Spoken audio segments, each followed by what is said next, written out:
कैसे नफरत का कारोबार चल रहा है जी? लोगों के दिल कमजोर है हमारे मुल्क में। मैं आपको अपना एक छोटा सा वाकया सुनाता हूं।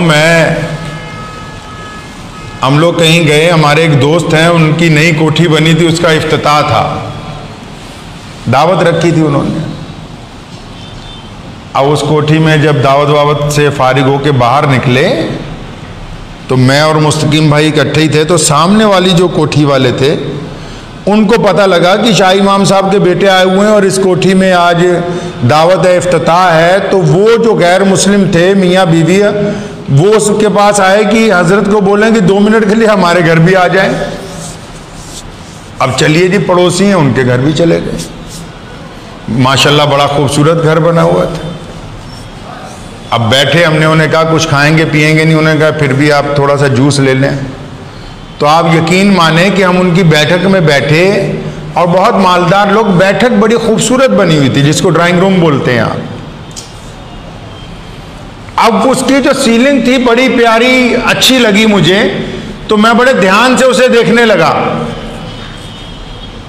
कि खूबसूरत चीज है और ये कैसे बनाई गई। मेरा अंदाजा था भी इनसे मालूम करूं भी क्या लगाया है इसमें, भी इतनी खूबसूरत है, इसका डिजाइन बहुत अच्छा है। मैं अभी 2 मिनट उसको देखा तो उनके घर की जो बड़ी खातून थी वो सामने आके हाथ जोड़ के खड़ी हो गई कि आप सच सच बताओ मियाँ जी क्या नजर आ गया है, बताओ, हमारे घर में तो साया ही बड़ा जबरदस्त है। अब जो वहमी लोग होते हैं ना, जब वो ये हरकत शुरू करते हैं यहीं से कारोबार शुरू हो जाता है। अब ये जो डुप्लीकेट शिकारी है जिसने कपड़े जो है पहन रखे सूफियों वाले, कहने लगा हाँ जी नजर आया, तोड़े घर तो साया ही बड़ा भारा है। आप अंदाजा लगाएं 21वीं सदी में जी रहे हैं। ये पता है कि मोबाइल बिना सिम डाले हुए नेटवर्क नहीं पकड़ेगा, फिर भी घोड़े की नाल और हंडिया अपने घर के बाहर लटका रखी है कि ये आफतें रोक देंगी। ऐसी कोई भी चीज किसी के ऊपर आने वाली आफत को नहीं रोक सकती। अगर तावीजों के साथ दूसरे को अपने काबू में कर लिया जाता, हम ना काबू में कर ले अमेरिका के प्रधानमंत्री को, हैं जी? बैतुल्लाह में रोजाना दुआ होती है पूरे फलस्तीन के लिए, और फिर क्या करते हैं? जो आता है तावीज लेने, नफरत कैसे फैला देते हैं कि अच्छा तुम्हारे घर में ए के साथ किस किस का नाम पड़ता है। उसने कहा जी मेरे फलां चाचे का लड़का, उसका नाम ए से एहसान है जी, फलां है जी, उसका नाम अनिल है जी, फलां है जी, उसका नाम ये है जी, अच्छा ठीक है। एच से कितने लोगों का नाम है? उसका जी फलां फलां का नाम है, ठीक है, अच्छा तो फलां फलां।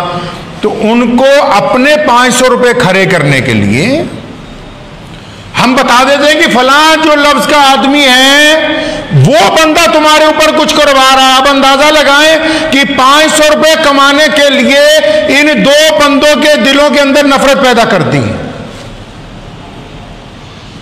2 बंदों के दिलों में नफरत पैदा कर दी। वो फिर आता है दोबारा के जी बार बार। आपको पता है ये जो छिपकलियां दीवारों पर फिरती हैं, अगर आप कभी जाएंगे जानवरों के डॉक्टर के पास तो ये जब छिपकली प्रेग्नेंट होती है तो ये खून की पिचकारियां मारती है। अब जितनों के कपड़ों पे खून के छींटे पड़ गए, वो सुबह ही किसी बाबे के पास पहुंच जाता है, बाबा जी छींटे पड़े हुए हैं। हाँ तेरे घर का तो हालात खराब है भाई, तू टाइम ते ही आ गया, नहीं तो काम निपटन वाला ही सी तेरा बस। घर में आप कोई गोश्त लेके आए, लिफाफा लाए सालन, अब ला के कुर्सी पे रख दिया, टेबल पे रख दिया, अब वो खून वहां लग गया, वो उठा के किचन में चला गया, किसी का रुपट्टा वहां पर रखा गया, किसी के कपड़े रखे गए, अब उस पर लग गए हैं जी दाग खून के, जी मामला खराब हो गया, अब इस घर की तबाही तैयार है जी। बस कई तो ऐसे मिलेंगे आपको, कहेंगे बस आज तू टाइम ते आ गया, अगर 1 घंटा होर लेट हो जाता काम तो मुक गया सीगा जी। बस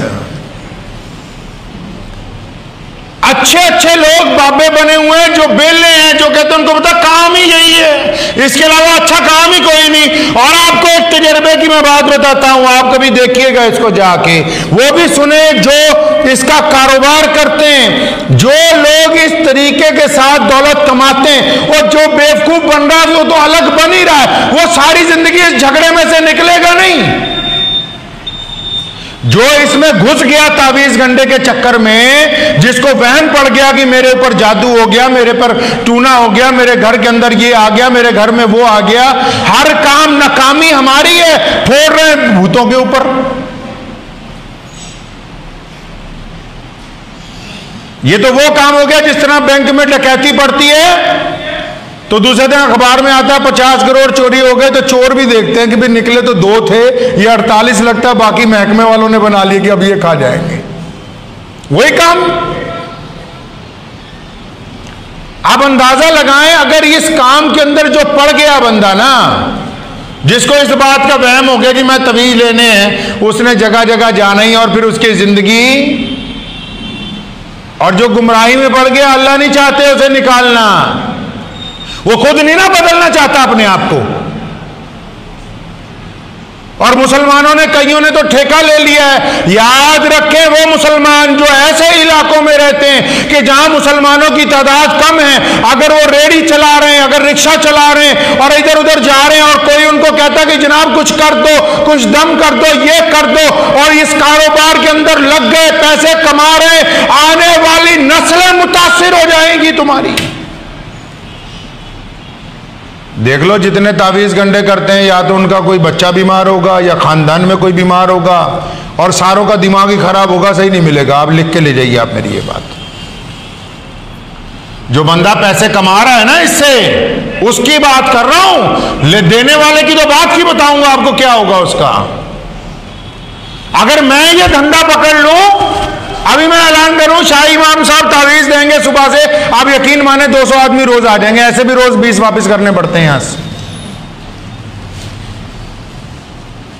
लेकिन जो बंदा उसके पैसे अपनी औलाद पर खर्च करता है, अपने घर के ऊपर खर्च करता है, अब जो पैसा ही आया हो दीन को बेचने के बाद, और दीन प्रॉपर्टी किसकी है जी? अल्लाह की है और रसूलुल्लाह की है। और जो अल्लाह ताला की प्रॉपर्टी में, अल्लाह ताला की जायदाद में घपला करना चाहता है, उसको हजम नहीं हो सकता है वो माल। ये माल नहीं हजम होने वाला, ये निकलना ही निकलना है हर हालत के अंदर। कुरान पाक में तो कहीं नहीं कहा गया कि आप लोगों को बुलाओ, उनको दम करके दो, उनको पानी पड़ के दे दो, उनको ये कर दो। आप उनके अकायद के साथ खिलवाड़ करके अपना घर चलाना चाहते हैं, चलेगा नहीं। बदतरीन असरात मुरत्तिब होंगे। वहम के मरीज हो गए हमारे यहां, हमारे देश में तो वैसे भी किसी को थोड़ा सा डरा दो, लोग भज्जे फिर दे कि अच्छा ऐसे करेंगे जी, वैसे करेंगे जी। अल्लाह के बंदो, पहली बात तो ये कि 90% लोग जो हैं ना उन पर जादू होता है ना टूना होता है। पहली बात तो ये पल्ले बांध लो अपने पास। जादू बरहक है, कुरान पाक ने उसका इलाज बताया है, लेकिन आप अंदाजा तो लगाएं जिसका इलाज करना है जी, अब वो बंदा कहे जी मैंने दवाई नहीं खानी। बंदा कहे मैं दवाई नहीं खाऊंगा, बस डॉक्टर साहब दवाई लिफाफे में डाल दो, घर में जाके लटका लेंगे। डॉक्टर कहूंगा ये महाबेवकूफ आदमी है कि ये कह रहा दवाई लटका लूंगा घर में जाके। पहली बात तो ये कि जो लोग तावीज गंडे के चक्कर में पड़ गए ना मेरे भाई, वो अपने आप को भी परेशान कर रहे हैं, अपने घर वालों को भी परेशान कर रहे हैं। वहम का मर्ज उनको हो गया है। गुस्ताखी की माफी के साथ कहता हूं, घरों में 60-70% तो ऐसे रहने वाले हैं, मर्द हो या औरतां हो, अद्धियां नूं तां डुप्लीकेट जिन चढ़ जाता, वो कहता घर दे काम ही ना दसन मैनू, वो कहता घर वाले काम ही ना बताएं, बाबे नजर आने लग पे है जी। एक साहब मिले जी, मैं शेख फरीद साहब आते, अल्लाह अकबर। आप अंदाजा लगाओ, जो बंदा ये दावा करता हो कि मेरे में आ जाते हैं बाबा जी, और बाबा जो अल्लाह का वली हो, क्या उसको ये नहीं पता कि ये नापाक आदमी इसमें आएगा कैसे? और जो अल्लाह के पास लौट गया उसने कब आना है?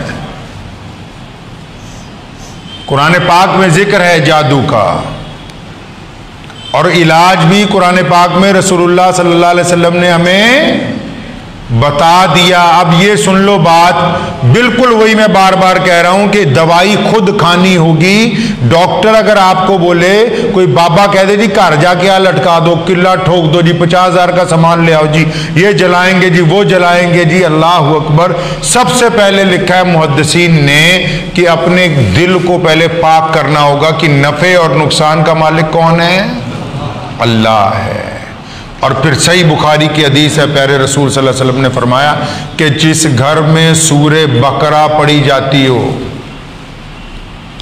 जिस घर में सूरे बकरा पढ़ी जाती हो, उस घर में कोई जादू का असर नहीं हो सकता।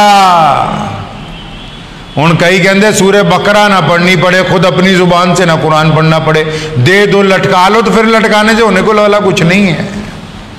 डॉक्टरों के पास जाना छोड़ देना, घर में ही रहा करें। बच्चों को बोले दवाई लेके बाहर दरख्त पे लटका दो भाई। रसूलुल्लाह सल्लल्लाहु अलैहि वसल्लम पर जब जादू किया गया तो कुरान पाक की आखिरी 2 सूरतें जो हैं, आखिरी 2 सूरतें जो हैं वो नाजिल ही इसीलिए हुई, आप पढ़िए, आपका मसला हल है। और जो लोग कुरान पाक पढ़ने के बावजूद भी इस मसले में से नहीं निकल रहे हैं, तो फिर वो बदपरहेजी कर रहे हैं। क्या कर रहे हैं जी? अब एक बंदा शुगर की दवाई खा रहा है, बार बार चेक करता है शुगर हाई आ रही, दवाई सुबह दोपहर शाम खा रहा है। अरे दवाई सुबह दोपहर शाम खा रहे हो, फिर भी वो अपने मुकाम पर नहीं आ रही, क्यों? पता लगा जी दवाई भी खाता है, रसगुल्ले भी खाता है, दवाई भी खाता है, बर्फी भी खा रहा है, दवाई भी चल रही है, जलेबियां भी। अब डॉक्टर कहेगा कि भाई जब तुम परहेज ही नहीं कर रहे तो फिर दवाई का तो असर नहीं होने वाला।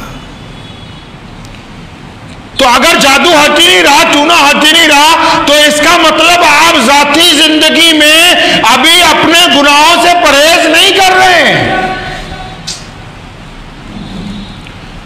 आपको इलाज के साथ परहेज तो करना था झूठ बोलने से, इलाज के साथ उन लोगों की नफरत तो दिलों से निकालनी थी जो अल्लाह और उसके रसूल का हुक्म है। इलाज के साथ जो रिस्क खा रहे हैं उसका जरिया भी तो हलाल बनाना था।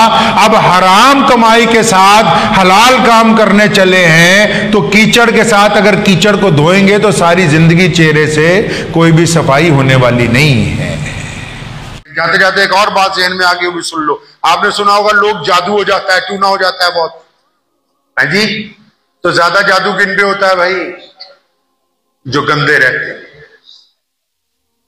लोग भागे फिरते हैं ना जी, जिन आ गया, फला असर हो गई, कसर हो गई। ज्यादा जादू किस पे होता है? जो बंदा पाक रहेगा ना, 100% प्योर, जोर पूरा लगाएंगे जादू वाले, होगा नहीं। और जो नापाक है, जिसके कपड़ों पर पेशाब के कतरे लगे हुए हैं, जिसने कपड़े गंदे रखे हुए हैं, जो अपने घर में गंदगी, जिनके कपड़े बाथरूम में लटक रहे हैं, और जिन्होंने गुसल खाने पे 2-2, 4-4 इंच मिट्टी चढ़ गई है, जिनकी टॉयलेट गंदी है, जिनके घर के अंदर गंदगी है, जो पोछा नहीं मारते, सफाई नहीं करते, तो जादू करने वालों को भी आसानी है। अगला जब जादू करता है तो 2 मिनट में ही हो जाता है। क्यों? क्योंकि आगे गंदगी है, तो गंदगी। इसलिए अगर अच्छी तरह जीना है, परेशानी ना हो, तो खुद भी साफ रहिए, घर को भी, अपने मोहल्ले को साफ रखिए, गंदगी डालने वालों में अपना नाम ना लिखवाइए। तो जितनी बहनें हैं वो नोट कर लें, एक छोटी सी तस्बीह हदिया है उन सब के लिए कि रोजाना फजर की नमाज के बाद अगर यासीन शरीफ पढ़ें तो बहुत बड़ी बात है। तो अल्लाह करीम उसके बेइंतहा फिर तो किसी और अमल की जरूरत बाकी ना रहे। यासीन शरीफ के साथ एक छोटा सा अमल है, वो ये है कि एक तस्बीह दुरूद शरीफ की पढ़नी, मर्द हजरात भी पढ़ सकते हैं, लेकिन वो दुरूद इब्राहिमी की पढ़नी, जो नमाज में दुरूद शरीफ पढ़ते हैं उस दुरूद शरीफ की जो नमाज में पढ़ते हैं। अब पढ़नी कैसे वो सुन लीजिए। दुरूद पाक पढ़ने से पहले तस्बीह हाथ में पकड़ लीजिए, दुरूद शरीफ पढ़ना शुरू कीजिए। अल्लाहुम्मा सल्ली अला मुहम्मद व अला अली मुहम्मद कमा सल्लैता अला इब्राहीम व अला अली इब्राहीम इन्नका हमीदुम मजीद। जब लफ्ज़ हमीदुम मजीद पर आ जाएंगे तो तस्बीह पढ़ना शुरू करना है। 100 बार कहना है हमीदुम मजीद, हमीदुम मजीद, हमीदुम मजीद। बहुत आसान काम है। कितनी बार पढ़ना है जी? हमीदुम मजीद कितनी बार? अब ये आधा दुरूद पाक हुआ, फिर अगला पढ़ें। अल्लाहुम्मा बारिक अला मोहम्मद वाला अली मोहम्मद कमा बारक था अला इब्राहिम वाला अली इब्राहिम इन्नका। ये फिर दोबारा हमीदुम मजीद कितनी बार? 100 बार। तमाम कामों के लिए काफ़ी हो जाएगी। दिल को दुरुस्त करने के लिए, जादू के लिए, टूने के लिए, बीमारियों के लिए, ज़ुबान की दुरुस्ती के लिए, मिजाज की दुरुस्तगी के लिए, घर के मसाइल के लिए, जितनी परेशानियाँ, जुमला तकालीफ, उनके लिए ये अल्लाह के जो नबी अलैहिस्सलाम का दुरूद पाक है और उसमें ये जो अल्लाह करीम का नाम बीच में शामिल किया गया है, ये तमाम चीज़ों के लिए काफ़ी हो जाएगा। फिर कभी वक्त हुआ तो इंशाअल्लाह तफसीलन गुफ्तगू होगी। दुआ कीजिए अल्लाह करीम मुझे भी आप सबको भी इन बातों पे अमल की तौफीक अता फरमाए। मुझे उम्मीद है कि आपको ये वीडियो पसंद आई होगी। अगर पसंद आई हो तो ये आप अपने दोस्तों के साथ शेयर करें और इस चैनल को सब्सक्राइब जरूर करें।